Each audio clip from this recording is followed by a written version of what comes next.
we can't rely on the mining companies changing. And I think that's the biggest issue. This resource we rely on so much is in our society. The transport industry, the energy industry, without it, we'll be going back into the dark ages. So I think what we need to do is critically look at that infrastructure in particular, the energy and the transport. Those are the two biggest emitters of carbon dioxide. If we were able to sort those two out, just those two out today, that would take away mining and refinement for coal, fossil fuels, internal combustion engines in cars, Sure. and that would drastically reduce our CO2 output every year. And then we could look at carbon sequestration. I agree with you. So what are the things we can do to make that change?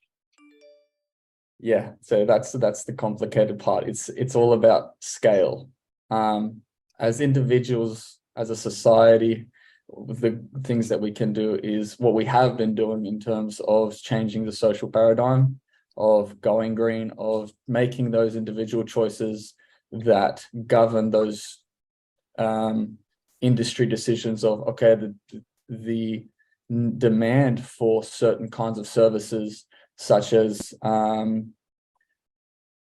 anti-carbon dioxide energy sources. There's a big push for renewable energies. People want solar, people want wind. They don't want those internal combustion cars, but that's the only thing we have right now. If we had cars that were affordable and were electric, at the moment they're not as affordable to everyone, so it's a bit hard. But if we had that infrastructure in place, we'd be able to get to.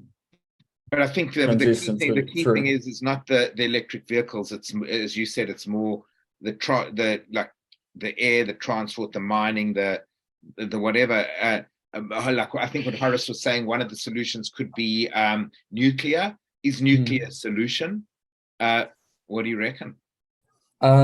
Nuclear, by far, energy density wise, makes sense. However, there are implications of radioactive waste and I've heard that they use radioactive waste to recycle it in producing more radioactive energy. And yes, that is a solution, but I think radioactive waste is a big issue and something they haven't learned how to deal with. So it's going to be an alternative. Instead of carbon dioxide, we're going to have tons of radioactive waste to deal with. Dan, could I weigh in here? Sure. I live in Perth, which is probably one of the mining capitals of the world. Yeah, I live in Perth as well.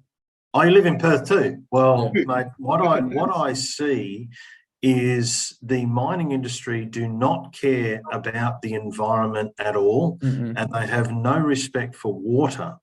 Now, when we talk about radiation, if we look at the mines and the facilities over the last 50 years that have been closed down, they are all sitting there wasting away, rotting into the environment because they can't deal with the radioactive waste that comes out of the base load of the minerals that they process.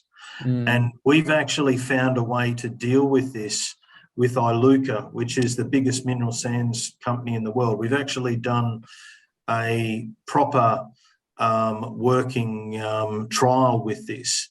So when we talk about radiation being a global threat for energy creation, when you look at how much radiation is out there just from the mining industry alone, I don't believe that. I think it's completely taken out of context. And I'm not a radiation fan, but when you look at what coal and our other forms of energy that we have currently, this is by far a much better option for the world because it's containable. Okay, when you look at what happened in Japan, if you build a plant that is in a zone where you are going to get such a big flush of water and you put all of the energy source under the water line, well, that's bloody stupid. And that's why we ended up with that disaster. And then when you look at, well, that was Fukushima, and then you look at, but France have managed nuclear waste or nuclear energy very well for a very long time. And the UK is now investing heavily in it. So we can't keep going with coal. It just has to stop.